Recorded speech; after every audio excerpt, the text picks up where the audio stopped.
Believe it or not, some of our favorite glitches in video games were just too good for this world. Instead of ignoring some of these tricks and exploits, some developers ruthlessly fight back against the community.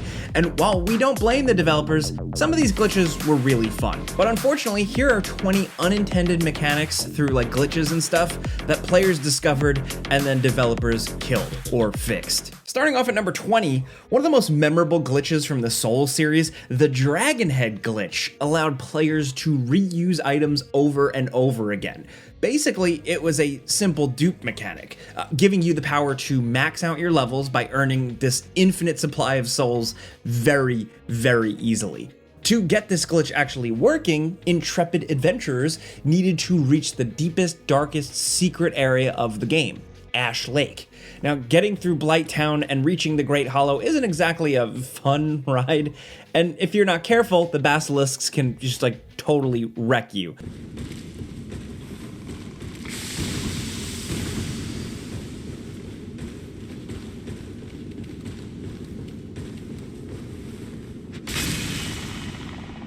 There are shortcuts to reach the bottom of Blighttown very, very early. Actually, you can essentially skip the entire area if you use a shortcut through a dragon-infested canyon. At the bottom of Blighttown, there's like a huge tree. You'll need to know where there are two illusory walls here, which was one of the little like dirty secrets in the series.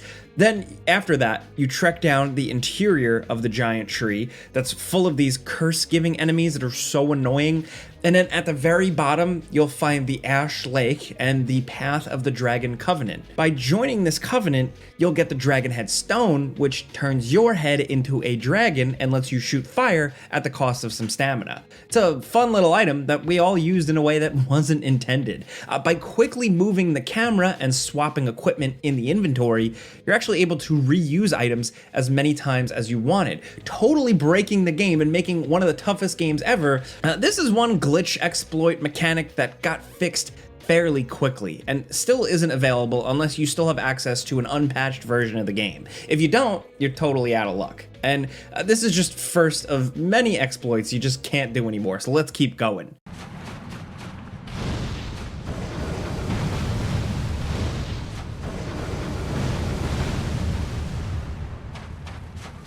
With number 19, Elder Scrolls Oblivion.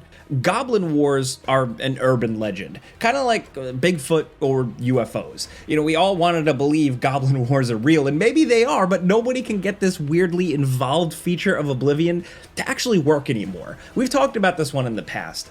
There is a simple explanation for why this doesn't work anymore. Goblin Wars was a half-baked idea that was kind of barely implemented and then broken by patches by Bethesda. It just does not work anymore, and even when it did work, it was essentially a cut feature. Like, they clearly didn't want this in the game. While we don't know for sure what the developers were thinking, after experimenting with Goblin Wars for hours and hours, it does feel like a classic case of feature creep that simply broke like one too many of lines of code that was changed in patches. But I buried the lead here. Basically, Goblin Wars was a simulation mechanic that allowed players to pit different tribes of goblins in the game against each other. So by stealing this totem from one goblin tribe and placing it in another tribe's cave, goblins would then form this war party and then march on into their enemy's cave, fighting and spawning until the game basically busted from too many goblin spawns.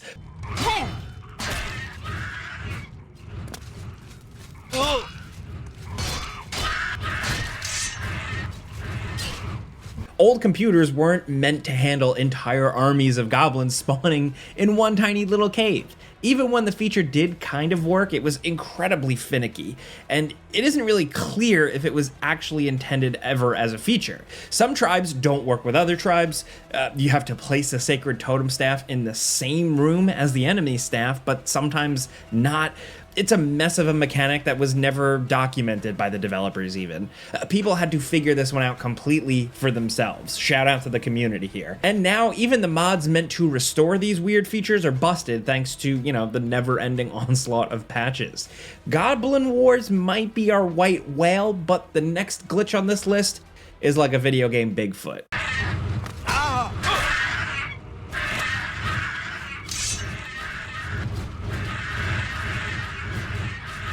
At number 18, the most infamous glitched Pokemon in the series is Missing No. And we all encountered this strange glitch. This was all the way back at Pokemon Red and Blue. The first Pokemon game in the series definitely holds a special place in a lot of our hearts here because it's a miracle that this game even fits on the Game Boy at all. The magic the developers had to do to make this game work is actually really impressive. But we're not here to tell you like a really old game is actually really impressive. We're here to talk about the duping items or duplicating items. So encountering glitch Pokemon like Missing No would automatically duplicate items.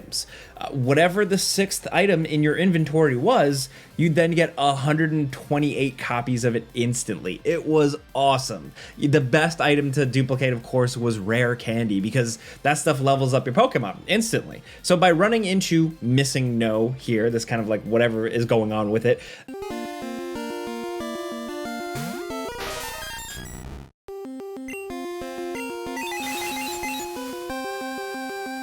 you're basically farming 128 levels. Doing this the old-fashioned way would take hours and hours and hours, so it made this glitch pretty essential for freaks like us who wanted to collect all 150 Pokemon and then also level them up like crazy. This glitch, unfortunately, doesn't work anymore in later releases for 2 good reasons. There are way better ways to earn levels, and these glitches had a good chance to actually crash your game.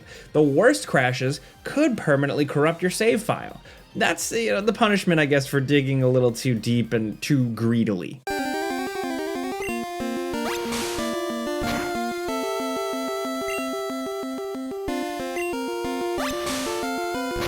Now over at number 17, you probably know the best weapon in Dead Rising was the small chainsaws, a pair of handheld weapon chainsaws dropped by Adam the Clown, one of the earlier bosses. The clown fight is like a tough fight, but the reward is worth it. These chainsaws are awesome. They respawn whenever you re-enter Wonderland Plaza, and they're crazy strong, and they don't break too quickly. The only downside is that they break at all, and we can actually fix that. So you can't repair items in Dead Rising, but you can extend their durability by collecting special books. Magazines like the engineering book make tools more durable.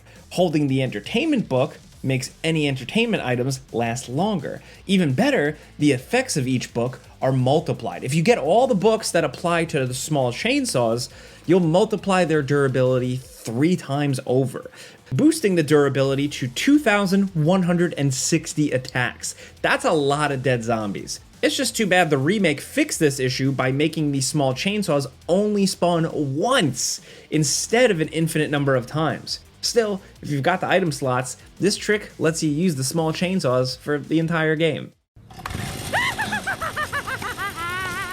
Stay away from that, Gramps! Next, over at number 16, we love taking down a seemingly impossible opponent, and the Reaper enemy in the Persona series absolutely counts. This seemingly unstoppable enemy spawns in the randomized dungeon levels of Mementos. If you linger too long in any one level of the dungeon, then the Reaper will spawn and chase you down.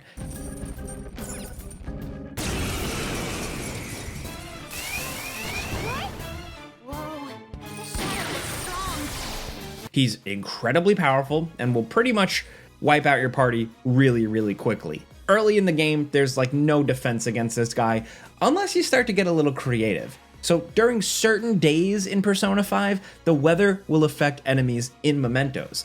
When it's raining, enemies will then succumb to a special effect called Despair. During flu season, an actual in-game event, there's a chance, the very small chance, that enemies will get a status effect kind of replicating that they're sick from the flu. And after 3 turns, that enemy will die instantly. And yes, for some reason, this actually totally works on the Reaper, the seemingly impossible guy. All it takes is a little wind chill and this guy like dies of depression or sickness or whatever. If you can survive 3 rounds, which is actually very difficult, he'll die and just dump a giant pile of XP on the player. This is actually one of the best ways to farm for experience in Persona 5. And the developers unfortunately fixed it in the enhanced Persona 5 Royale version. So no longer can you like cough on the Grim Reaper to get him sick and die for easy XP. Yeah! Nice! Just like I thought. Next at number 15, as great as it is, Fallout New Vegas might be the winner for the most bugs per second. And there are so many exploits and unintended mechanics in this game. Not even remotely all of them were patched. Most of the exploits, like selling guns of different conditions to the vendor over and over again, are still fully functional in the latest versions of the game on Steam. The simplest exploit we like the most is all about mantis legs. So even during the tutorial, players could reach max level by collecting a stack of 6 mantis forelegs. These basic junk items drop from the giant mantis enemies and aren't too difficult to find. Many are found right in Goodsprings. Raid the schoolhouse to get all we're gonna need, then collect a stack of 6, and the experience points just start rolling in. By transferring mantis legs from one container to another, like, moving those mantis legs from a lootable body to your inventory, there's a chance you'd earn up to 1000 XP randomly. Why? Who the hell knows? It's just another weird secret of this wasteland. Sly couriers like us could reach max level before leaving the tutorial town. This was fixed pretty fast, but there are so many other glitches that are almost as easy to use. The standard mantis legs from the base game won't work anymore, but the giant mantis materials from the Zion Canyon region still work in the same fashion. It's just another reason why New Vegas is one of the messiest but best games ever. It's just like another weird reason to love it. Next, over at number 14, we're jumping from one Bethesda exploit to another. These games were meant to be exploited in weird, glitchy ways, and Starfield, the most recent, is no different. Definitely Bethesda's biggest game yet, with all the planets and the city sizes and stuff.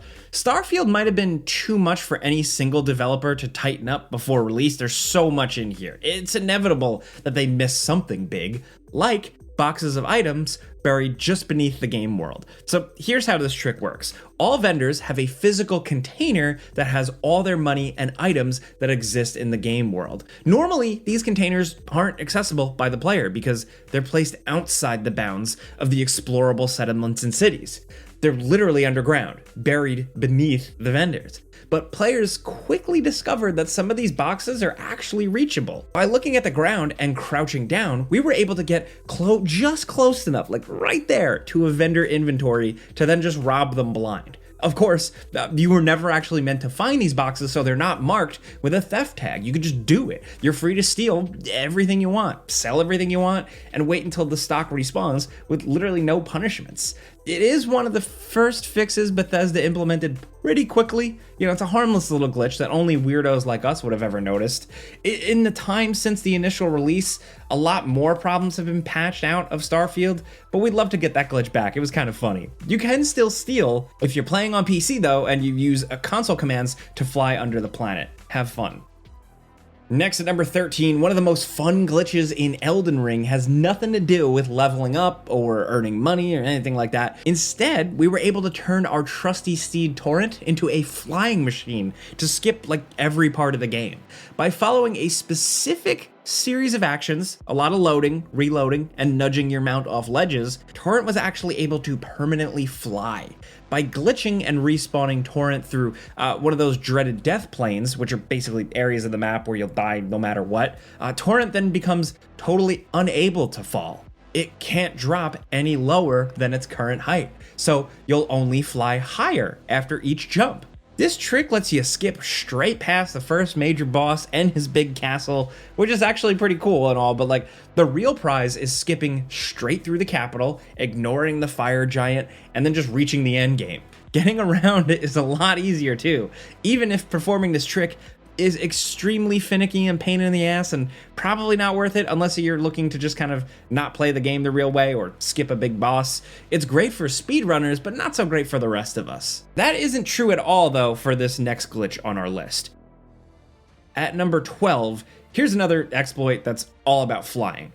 In Legend of Zelda Tears of the Kingdom, of course, the Ultra Hand ability unlocks infinite possibilities for the player to build all kinds of contraptions or just mess with the physics of the world in clever ways. And one of the clever things Link can do is turn a floating object into a speeding jet that flies through the environment so fast that the game has trouble actually keeping up with you.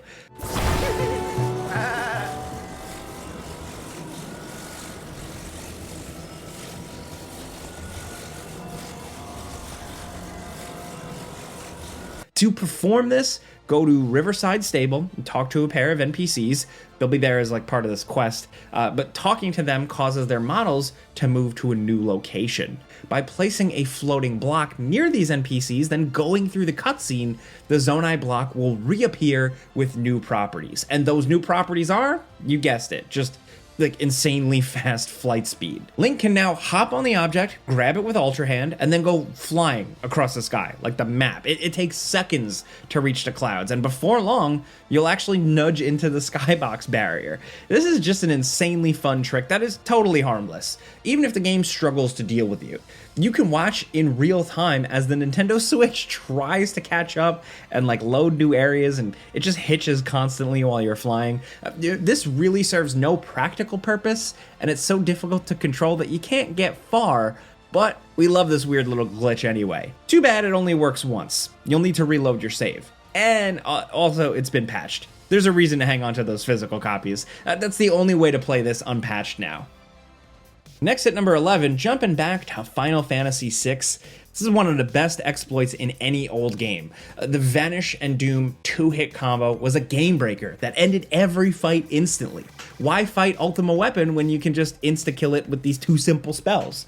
Spells like Doom, like I said, which have a chance to defeat enemies in a single spell, don't work on bosses. Bosses are immune to Doom, or X-Zone as it was translated in the older releases, and weren't affected at all. But Doom finds a way. By applying the Vanish spell on bosses, which makes them immune to physical attacks, it somehow makes all spells work no matter what. Cast Vanish on a big boss, even the final boss of the game, and then cast Doom to then just end the fight. That's all it takes, dude. They're dead and gone forever. It's one of our favorite childhood tricks. You know, the kind of incredible oversight you usually don't see in games these days, but we're very happy that it worked. The glitch no longer works in the Pixel Remaster releases of these games, and we're sad to see it go. A new generation needs to experience the joy of just blazing through a game just because like you're so clever. Now over at number 10, being a thief isn't easy in Baldur's Gate 3. Ever since the initial release, players and the developers have been kind of stuck in this arms race, trying to fight over who can rob entire vendor inventories. You know, players have tried every trick in the book, including some very clever schemes like selling containers to the merchant and then loading up all the items in a single bag. The bag would still sell for the 1 gold piece, but now it's full of valuable loot. That got patched out, so did killing the vendors. Their inventories now disappear when they die. Robbing is harder than ever, and you can barely distract them with other party members, robbing them while they're chatting. Using non-lethal spells like Hold Person gets you in trouble also. There's just no easy way to rob from merchants anymore, but the fanbase is developing new schemes as we speak. As long as there are merchants to steal from, players are going to try and find every single way they can to take everything they got. Next over at number 9, here's a fun one from The Witcher 3. In the starting area of the game, players could hunt cows for profit. Yes, cows would spawn infinitely in this area, so technically you're free to slaughter cows that don't fight back, and then collecting the materials they drop and then selling it for a pile of gold. Early players could do this as long as they wanted in this area until the developers caught on. While the actual mechanic is incredibly simple, the response is hilarious. Now, if players decide to hunt defenseless cows for long, then a giant killer cow monster spawns to then exact revenge on you. That's a fate probably we all deserved, and it isn't even the only early game glitch that got patched as kind of a mean response back to fans. The Witcher 3 is one game that really doesn't require farming for gold. You'll get plenty just by playing the game. This is the kind of response we love. Instead of ignoring and just making the glitch disappear and pretending it never happened, make it part of the game, make it fun.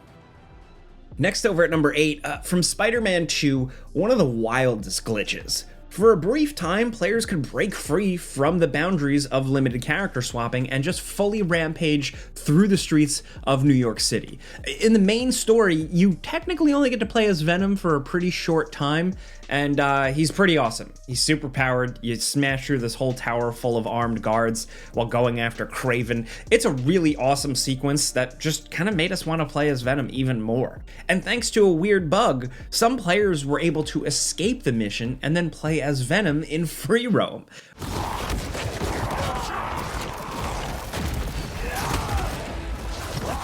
the world what death should be. We're still really jealous of this exploit. It was discovered by the developers and fixed so fast. Only a small number of players even got the chance to swing around town in all of Venom's big glory. This guy would make mincemeat out of low-level thugs robbing convenience stores and all the people you encounter. It's a fun little glitch that unfortunately almost nobody got to try. Next, over at number 7, here's a bug everyone got to try. It was notorious. During the initial beta and then the messy launch of Battlefield 2042, hovercrafts were technically more mobile than airplanes and helicopters. So for whatever reason, these hovercrafts could not only stick to the floor, but also stick to walls, kind of like Spider-Man, and drive directly up like cliffs and skyscrapers and stuff, while your friends also sat in the gunner seat shooting stuff. It's one of the most ridiculous tricks we've seen in a multiplayer game ever, and it worked for a surprisingly long time. It was also really easy to pull off. Go to the right building or surface and you'd slide right up the side without any of that glitchy nonsense some players had to perform. Hostile presence on Bravo 2. From bad to worse.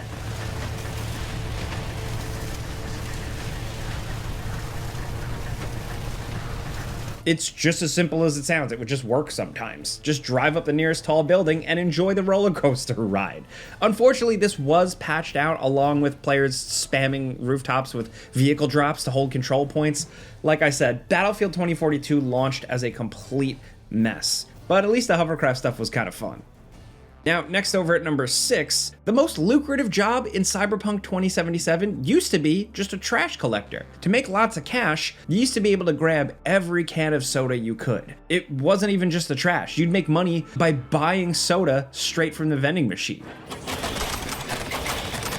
One of the earliest activities that was quickly patched out was collecting cans and then breaking them down for raw materials. It used to be the cheapest way to craft guns. The loop went like this. You would buy soda cans from a vending machine, then recycle the cans into metal scrap, then use the scrap to craft guns you can then sell for way more money. Vending machines basically broke the economy of Cyberpunk 2077 at launch, along with a bunch of other stuff. So after dozens of patches and a real total rework for the expansion, Cyberpunk 2077 made it impossible to recycle consumable items, ruining one of our favorite methods for making a quick buck. Now we're forced to do boring stuff like, play the game, shoot bad guys to earn money. Boring. I'm kidding, but let's move on.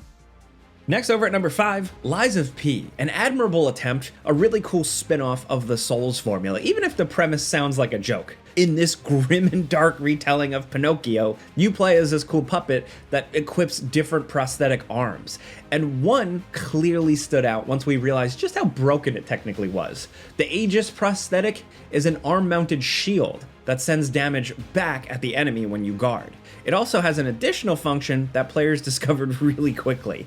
By holding down the guard button with this, your character automatically perfect parries all attacks. That's incredibly powerful for a Souls-like where perfect parries are your reward for exact timing and putting yourself in maximum danger.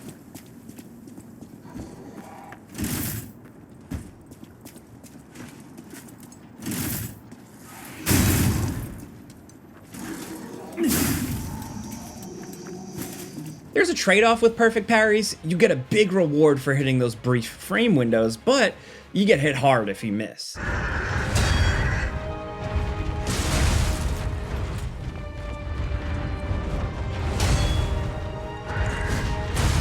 With the Aegis arm, there's no trade-off at all. Just hold the shield up and score those perfect parries with no effort at all. We won't pretend, this is a pretty fun way to get through a Dark Souls kind of game. It feels like cheating. The developers must have agreed because this trick was patched out pretty quickly. At least we'll always have that shot put trick to make this game way easier. Throwing shot puts knocks the bosses out fast. And technically, that still works.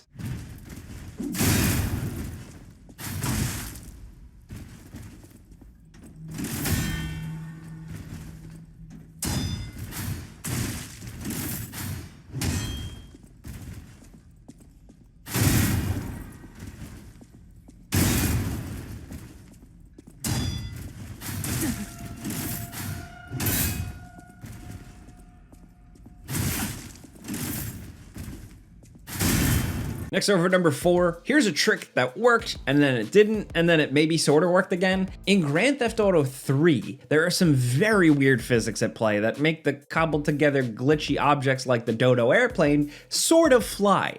Flight definitely wasn't intended for the game, like for this Dodo airplane, this notorious stupid thing, but you can achieve liftoff with the Rhino tank's main cannon. This cannon is so strong, you can actually build up enough speed to glide through the air with a tank, firing the cannon and floating over the city like it's weightless.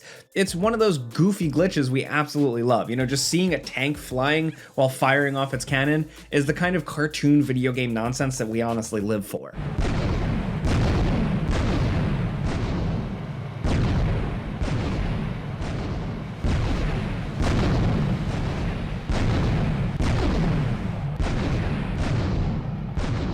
Now at number 3, another simple trick from Fallout 4 that doesn't work anymore. Well, it sorta still does work, but we'll talk about that later. In Fallout 4 at launch, we started duplicating items immediately with dog meat, the friendly dog companion, you know, that you find near the start at the Red Rocket mechanic, just outside of that town. So he teams up with you, and then dog meat can just start spawning items with this really easy trick. All you had to do is command dog meat to pick up an item. Any item works. Now, while the dog is bending down to collect that item, if you time it right, you can grab the item at the same time. Here. So if you do, one copy appears in your inventory while another copy is dropped at your feet by Dogmeat's magic ability, I guess, to respawn items. You're essentially breaking his item pickup. You can use this trick to earn infinite skill points by collecting the baby book in your starting house. This is honestly one of our favorite little exploits in Fallout 4. It's a game that's so packed with exploits, it was difficult to choose just one, but this one is so simple, we couldn't resist. This is a trick that's almost easy enough for us to discover all by ourselves. So, of course, it got patched. If you're willing to take a few extra steps, there are still versions of the dog meat dupe glitch that work even on next generation versions of Fallout 4. We gotta commend Bethesda's dedication to patching and then breaking their games in really new and creative ways. Hey boy, think you can find something for me?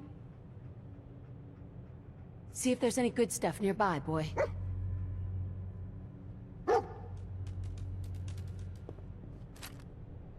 Next at number 2, Prey from 2016 is a game that rewards your ability to really think outside the box, but maybe this weird mechanic goes a little too far. So early in the game, it was possible to essentially delete locked doors with the glue gun. You know, this weird gun you pick up early on that shoots blobs of foam. By landing a few blobs of the glue onto locked doors and then using a recycler charge, the door gets deleted, letting you just kind of pass through anything blocking your way and unlocking a lot of new paths for speedruns and stuff.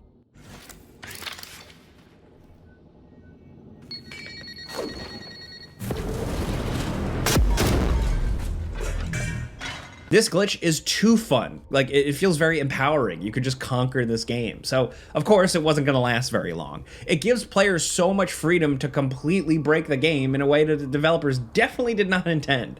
But that's half the fun sometimes of immersive sims. We'd still like to try this trick out for ourselves and get the full experience, but this is unfortunately one mechanic that you can't try anymore.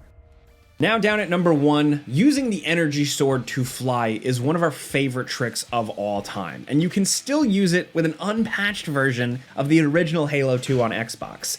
While certain sword flying glitches still work in the Master Chief Collection, our favorite just isn't working anymore, and it's the most fun one. So if you time your attack just right, you can lock onto your enemy and fly directly towards them with the energy sword. One way to get this trick to work is by exiting a warthog in the middle of a multiplayer match while attacking and aiming at the player. No matter how far that player or vehicle is, you will launch out of that warthog like a bullet and just slay with that sword. This is absurdly overpowered and fast, but so fun that we're sad to see it patched out of the modern multiplayer versions, man. I mean, come on. Who doesn't want to fire yourself at an enemy like a lightsaber rocket?